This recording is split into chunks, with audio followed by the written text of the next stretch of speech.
Hello everyone, welcome to my YouTube channel. So let's discuss about interesting copyright cases so far.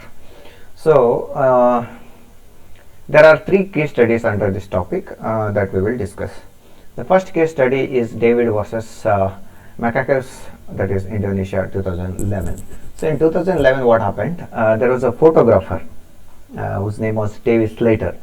So he put his camera on a tripod in the wildlife sanctuary, so to click photographs of macacos, monkeys. Okay, so when he kept the camera inside the what you call the tripod, so what happened, this monkey was very curious about the equipment, and they found this particular equipment that is nothing but a camera, and the flashlight whatever was coming was very fascinating. So what they did is, one monkey that it took that what you say, the camera, and it took its selfie actually. Okay, so it clicked as a photograph actually. Unfortunately, or you can say accidentally, it became like a selfie photo. Okay, that photo became very famous, and it also became the controversial in terms of legal aspects. So theoretically, if you see, the monkey is the holder of the copyright as he clicked the photo, but practically if you are talking about this, then the photographer, that David Slater, he was the owner of the copyright, right? So theoretically it was a monkey, practically it was a David Slater, because he kept the camera to click the photos, but monkey took it and took it selfie, and that became viral. So now this particular dispute entered to the judicial quarters. Why it entered? It's not that monkeys put a case or they were claiming the copyrights, but PETA is people of ethical treatment of animals. So they put a case, or you can say the legally they wanted to have the ownership of copyright with them, since the animal belonged to that particular, or belong to the wildlife sanctuary. So the photographer then he also started defending it. So now the settlement has been concluded. The whatever the settlement is there, that is very interesting. Now the David Slater will be the owner of the copyright, but the thing is, because he is having the substantial contribution, camera is his, and he was the one who put a camera there. So but the settlement came in such a way that the 25% royalty he has to share with the wildlife sanctuary where that monkey lives. Okay, so you can find this particular article in the WIPO magazines, and the link given the link below. So case study 1 was very interesting. It was about the photograph, the selfie.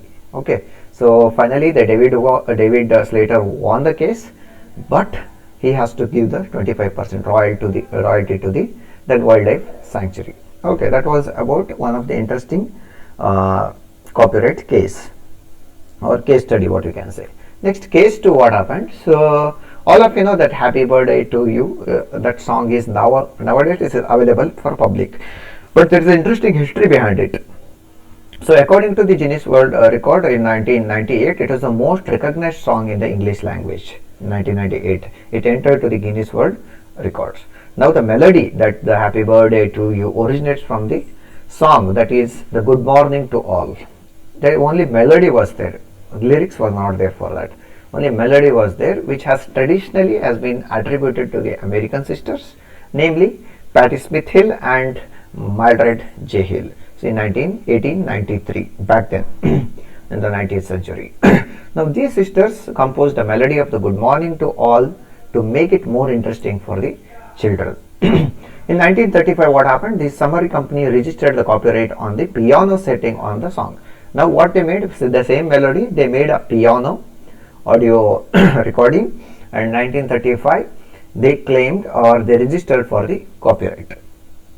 Later in 1999, okay, almost 64 years later, so Warner and Chappell, a company, they acquired and started taking royalty for the Happy Birthday song and earned very huge amount. So after mediation of the federal court, the Warner Music, it's nothing but Warner and Chappell, that music, to its publishing subsidiary Warner Chappell, so agreed. They, after all, when the federal court came into in picture, they agreed to pay settlement to a class of thousands of people and entities, whoever had the license for this song. Okay, they had license for this from the summary company. Earlier few were having license, and some they got a license from the Warner Chappell company.